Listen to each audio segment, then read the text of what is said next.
शिवाय। Welcome to your channel जिसका नाम है दक्षिणावर्ती एस्ट्रो विद मीशा। आज का जो हम बात करने वाले हैं वो है कंजक्शन, यानी शुक्र और बृहस्पति का युति संबंध कैसा फल देगा, किस तरह ये कार्यरत होता है और क्या सच में है इतना ज़्यादा अच्छा है, इतना ज़्यादा बुरा होता है जैसा कि हम यूजुअली पढ़ते हैं, देखते हैं, सुनते हैं। तो देखिए, बिना किसी हर बार की तरह बिना किसी कैलकुलेशन के, बिना किसी तथ्य को जाने हम किसी भी ग्रह का जो युति है उसका फलादेश है एक पूर्ण तरह नहीं निकाल सकते। हर प्रत्येक कुंडली के अनुसार, हर ग्रह के भाव के अनुसार, उसके भावेश के अनुसार उसकी जो युति संबंध है वो उसका परिणाम कुछ न कुछ बदल जाता है। लेकिन यहाँ एक छोटी सी मेरी कोशिश ये रहेगी आपको कि इस युति का जो लमसम यानी एक मिला जुला परिणाम क्या होता है उसको मैं आपको समझाने की कोशिश यहाँ करने वाली हूँ। यूजुअली देखिए, बृहस्पति किसको इंडिकेट करता है? ज्ञान को। आपके बहुत ज़्यादा जो नॉलेज वाले जो लोग होते हैं, रिसर्चर्स होते हैं, अच्छे जो बहुत अच्छे स्पिरिचुअल लोग होते हैं, या मैं यूँ कह दूँ बहुत अच्छे जो जीवन को जीने के राह दिखाते हैं, यानी गुरु तुल्य जो होते हैं आपसे बड़े, या जो आपको एक सीख दे के जाए गुरु की तरह जीने के एक तरीके की, तो वो सब बृहस्पति दिखाता है। इसी तरह शुक्र भी क्या है? शुक्र भी देखिए दानवों के शुक्राचार्य जो है उनसे ही ये इंडिकेट करता हुआ इनका प्लैनेट शुक्र है।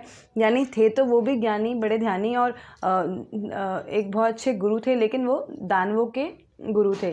तो यहाँ जब दोनों जो हैं, यानी देव गुरु बृहस्पति और दानव गुरु शुक्राचार्य, दोनों शुक्र और बृहस्पति जब साथ बैठ जाएंगे तो आप यह मान के चल सकते हैं कि दोनों के साथ बैठने से परिणाम क्या होगा कि जातक जो है बहुत अच्छा नॉलेजेस होगा, हर तरह के ज्ञान में उसका वृद्धि होगी, उसको बहुत सारी चीज़ों में जानना, पढ़ना, सीखना, इन सब में बहुत ज़्यादा उसकी क्यूरियोसिटी होगी, इंटरेस्ट होगा, और किसी भी विषय में बहुत ज़्यादा डीप स्टडी करके, यानी उसके तथ्य तक जाकर उसकी खोज करना, यह भी ऐसे लोगों का नेचर रह सकता है। बहुत अच्छे रिसर्चर रह सकते हैं, बहुत अच्छे नॉलेजियर हो सकते हैं, बहुत अच्छे फिलोसोफर भी हो सकते हैं। अगर आप किसी की कुंडली देख रहे हैं और आपको ऐसी युति दिखती है तो उनमें कुछ ना कुछ ऐसे गुण या कारक होंगे जो बहुत अच्छे एक फिलोसोफर के भी होते हैं। दूसरा, लेकिन अगर आप इन दोनों को इंडिविजुअली बेसिस पे देखेंगे तो देखिए, जो देवगुरु बृहस्पति हैं वो जो हैं देवताओं के गुरु हैं, वो ज्ञान में वृद्धि करने के लिए हैं, आपका जो है आध्यात्म दिखाने वाले हैं, एक सही राह को इंडिकेट करते हैं, भौतिकवाद से बहुत ज़्यादा दूर हैं। लेकिन वहीं जस्ट अपोजिट शुक्राचार्य जो हैं दानवों के गुरु, वो थे तो गुरु ही, लेकिन वो सब क्या है, मटेरियलिज्म जो आपकी चीज़ें होती है, यानी भौतिकवादी जो आपकी वस्तु होती है, उनको इंडिकेट करते हुए ज़्यादा दिखाते हैं। तो ऐसी कंजक्शंस में क्या हो जाता है, कई बार जातक बड़ा उलझ सा जाता है। यानी आप यूँ कह लीजिए, अगर उसका गुरु बली है तो देखिए उसको एक डायरेक्शन मिल जाएगी उस चीज़ों को आगे करने के लिए, आगे बढ़ने के लिए। गुरु अपने मित्र राशि में बैठा है तो उसको बली करेगा, उसको सपोर्ट करेगा, और अच्छे भाव में बैठा है, यानी खुद के भाव में बैठा है, केंद्र में, त्रिकोण में, तो ये तो बहुत ज़्यादा अच्छी होगी। कहीं ना कहीं जातक जिस उद्देश्य से इस जीवन में जन्म लिया है, यानी ज्ञान और भक्ति मार्ग के लिए, उसको प्रेरित करेगा। वहीं अगर ये किसी पापी ग्रह के साथ में बैठ जाता है तो देखिए कहीं ना कहीं हर्डल्स आएगी, उसके विचारों में बहुत ज़्यादा संवेदनाएं होंगी, उतार चढ़ाव होंगे। यानी वो कभी सोचेगा मैं भौतिकवाद की तरफ जाऊँ, तो कभी सोचेगा मैं ज्ञान की तरफ जाऊँ, आध्यात्म की तरफ जाऊँ। तो इनका जो आप कह लीजिए सार होता है, मिला जुला होता है। ऐसे जातक बहुत ज़्यादा चीज़ों को लेके कंफ्यूज रहते हैं, क्योंकि एक तरफ देखिए शुक्र की जो प्रॉपर्टीज़ हैं उसको अपनी तरफ वो खींचती हैं भौतिकवाद की तरफ, और जो है आपका सारी चीज़ें किस तरीके से ली जाएं, ये सब करता है। वहीं जो अगर गुरु हैं वो बली हैं तो वो इन सबसे दूर जाकर उनको ज्ञान की तरफ, भक्ति की तरफ, इन सब की तरफ प्रेरित करते हैं। लेकिन सबसे बड़ी इस कंजक्शन की एक नेगेटिव पॉइंट क्या है, ऐसे लोगों की जो मैरिड लाइफ होती है काफ़ी ज़्यादा असमंजस में होती है। यानी समटाइम्स से सेकंड मैरिज को भी इंडिकेट करता है, या जो आपकी मैरिज है उसमें कहीं ना कहीं आपको सेटिस्फैक्ट्री लेवल नहीं होता है। रीज़न ये होता है, देखिए अगर गुरु बली हो गया तो अपने धर्म सिद्धांतों आध्यात्म में चलेगा, तो कहीं ना कहीं शुक्र की जो फुलफिलनेस है वो पूरी नहीं हो पाएगी। फिर कहीं ना कहीं आपका जो है शुक्र अगर अपनी इच्छाओं की पूर्ति नहीं कर पा रहा, तो देखिए क्योंकि भौतिक संसार के लिए और जीवन साथी के लिए इनका भी होना बहुत ज़्यादा ज़रूरी है, तो आपको वो पूर्ण होते हुए भी उसका पूर्ण सुख नहीं देने देगा। वहीं अगर शुक्र बली है तो फिर भी आप कह सकते हैं कि वो अपने ज्ञान को, चीज़ों को किसी डायरेक्शन में देते हुए ले जाएंगे, और जो है अपनी आध्यात्मिक ज़िंदगी से थोड़ा सा हटके अपनी पर्सनल लाइफ को भी सपोर्ट करते हुए चलता है। लेकिन यहाँ एक और चीज़ है, अगर शुक्र बली होंगे तो ऐसे लोगों के काफ़ी ज़्यादा जो है आप कह लीजिए दो प्रवृत्ति के लोग देखे जाते हैं, यानी उनके एक्स्ट्रा मैरिटल अफेयर भी देखे जाते हैं, और या आप यूँ समझ सकते हैं उनका दिन का जो अस्तित्व होता है वो कुछ और होता है और रात्रि जो उनका अस्तित्व होता है कुछ और होता है।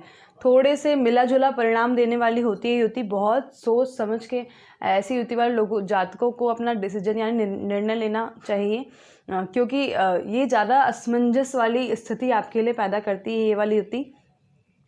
और आप ये मान के चलिए कि अगर आप सही राह पर हैं और सही चीज़ों को करते हुए चल रहे हैं तो ये युति आपको अच्छा परिणाम देगी। लेकिन यहाँ सोचने वाली बात यह है, अगर आपकी कुंडली में यह युति है तो आप निश्चित मानिए प्रभु ने आपको किसी अच्छे उद्देश्य के लिए आपको ये पावर दी है, ये युति कंजक्शन दी है, जिससे आप अपने आप के साथ साथ जगत को प्रेरित करते हुए चलें, ना कि इसके डिसएडवांटेजेस लेते हुए, यानी इसकी नकारात्मकता को लेते हुए आगे बढ़ें। क्योंकि देखिए ऐसे लोगों में ना एक लीडरशिप प्रॉपर्टी भी होती है, लोगों को मार्गदर्शन देने की भी बहुत अच्छी क्षमता और गुण होते हैं। जैसा कि मैं आपको पहले ही बता चुकी थे तो दोनों गुरु ही ना, अब शुक्राचार्य सिर्फ अपने शिष्य यानी दानवों के लिए ही वो सारी जो विद्याएं थी या सारी चीज़ें थी वो करते थे। खुद तो वो जो जैसे ऋषि रहते हैं या गुरु रहते हैं वैसे ही रहते थे। भौतिकवाद कभी उन्होंने खुद के लिए कुछ नहीं किया, अपने राक्षसों के लिए किया। तो कहीं ना कहीं ऐसी युति में आप एक और चीज़ समझ सकते हैं, ऐसी युति वाले जातकों को ना कई बारी जो धन संचय है उसको करने में बहुत दिक्कत आती है, या यूँ कह लीजिए उनके धन संचय में बहुत परेशानी आती है। उनकी ज़रूरतें मीनवाइल पूरी होती रहती हैं, यहाँ मैं इस चीज़ की पुष्टि ज़रूर करूँगी। लेकिन देखिए क्योंकि दोनों का जो गुरुओं का क्या चरित्र होता है, गुरु अपने शिष्यों को या अपने जो उनके जो नीचे उनके जो वर्क कर रहे हैं उनके नीचे, क्योंकि खुद एक मेंडर होते हैं वो, तो उनकी लाइफस्टाइल तो देखिए वही होती है, कुटिया और साधारण जीवन, और उनके जो सिद्धांत हैं उन पे चलती है। कभी वो खुद उस चीज़ों से अपने लिए कुछ प्रॉफिट नहीं लेते हैं। तो कहीं ना कहीं ऐसे लोगों का ऐसा होता है, आप दूसरों को तो उधार करते हुए चले जाएंगे, लेकिन अपनी जब बारी आएगी तो आपको ये सब चीज़ें यानी पैसा इकट्ठा करना या धन में जो आपका संचय आप सोचें हमारे लिए कर लें, तो वो कहीं ना कहीं परेशानी आती है। बेशक आप इस युति से दूसरों के बहुत अच्छे मेंटर बन सकते हैं, उन्हें जीने की राह दिखा सकते हैं, उन्हें सारी चीज़ें क्लियर कर सकते हैं। लेकिन जब आपके ऊपर अप्लाई करने की चीज़ें आती हैं तो कहीं ना कहीं आप लोग क्या है अपने सिद्धांतों और इन सब चीज़ों में अटक जाते हैं और उन सब चीज़ों को अपने ऊपर नहीं ले सकते। तो बेसिकली इन शॉर्ट हम ये समझ सकते हैं कि इस युति के जातक जो हैं उनका थोड़ा थोड़ा कहीं ना कहीं धन नाश, आप यूँ कह लीजिए धन संचय में कमी आती है। दूसरा, ऐसे लोग बहुत अच्छे रिसर्चर हो सकते हैं, डिपेंड कौन से भाव में बन रहे हैं। अगर ये युति अष्टम भाव में बन रही है तो लोग इसे अच्छा नहीं मानते, लेकिन मैं इसे एक बहुत अच्छा चीज़ ये मानती हूँ। अगर ये अष्टम भाव में बन रही है और अपने मित्र राशि में बन रही है या किसी योग कारक राशि के भाव में बन रही है, तो देखिए कहीं ना कहीं आपको ये पैतृक संपत्ति भी दे सकता है अष्टम भाव से, और दूसरा आपको जो है ये काफ़ी अच्छा ज्ञान जो वर्धक जो है यानी बहुत अच्छी नॉलेज सीकर आपको बना सकता है, काफ़ी अच्छा रिसर्चर बना सकता है। ऐसे लोग जो हैं अपना ही कुछ नया इन्वेंशन करते हैं अपने ही बेसिक स्तर, और बिना चीज़ों की जड़ तक जाए कुछ नया जब तक नहीं निकाल लेते उनको वो चीज़ सेटिस्फैक्ट्री लेवल पर नहीं ले जाती। यानी अपने ही कुछ नया क्रिएट करने की बहुत अच्छी क्षमता होती है ऐसे जातकों में। तो ये युति देखिए पूर्ण तरह बुरी भी नहीं है, पूर्ण तरह अच्छी भी नहीं है, लेकिन हाँ ये चीज़ ज़रूर समझ लीजिए आपको इस युति से अपनी कुंडली में किस तरीके से तालमेल बिठाना है, ये सब आपके ऊपर निर्भर करता है। अगर आप शुक्र और गुरु दोनों को सामंजस्य बना कर चल सकते हैं, यानी अपनी बुद्धि और विचार क्षमता से सोच समझ के जब आप कोई निर्णय लेते हैं तो आप इस युति का बहुत अच्छा फ़ायदा उठा सकते हैं। क्योंकि देखिए हम इस चीज़ को नकार नहीं सकते कि आप एक भौतिकवाद युग में जी रहे हैं, तो आप अपने सिद्धांतों पे चलते हुए ज़रूर काम कीजिए, लेकिन जो चीज़ ज़रूरी है उसको बैलेंस बनाते हुए चलिए। और ऐसी दोबारा एक बात बोलूँगी, ऐसे जातकों का जन्म किसी विशेष उद्देश्य के लिए होता है। कुंडली में प्रत्येक भाव, प्रत्येक जो हमारे प्लैनेट होते हैं यानी ग्रह होते हैं, वो हमारे प्रीवियस कर्मास के साथ साथ हमारे इस जन्म में हमारे जीने का उद्देश्य ज़रूर बताते हैं। तो इस चीज़ को आप समझ के रखिए कि आपको कैसे सामंजस्य बिठाना है, ये सब आपके ऊपर डिपेंड करता है।